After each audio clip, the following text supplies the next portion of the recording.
Hindi na raw sasagutin ni dating Pangulong Rodrigo Duterte ang pagsumite ni dating Senador Antonio Trillanes IV ng transcript ng ilang pagdinig ng Kongreso sa International Criminal Court.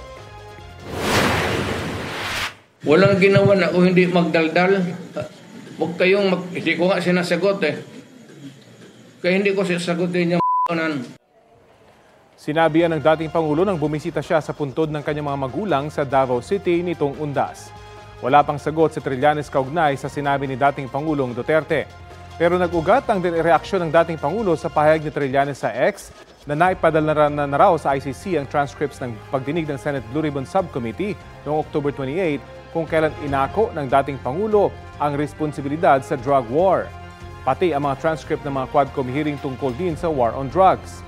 May sagot naman ng dating Pangulo tungkol sa panibagong imbitasyon ng House Quadcom sa susunod nilang hearing kaugnay sa drug war sa Huwebes, November 7. Hindi naman ako nagpapasuplado. Pero yung testimony ko sa Senate, natanong naman na lang lahat. Yun na yung that will be the meat, yung substance ng testimony ko. Depende sa katawan. Hindi man siguro sila maniwala nung unang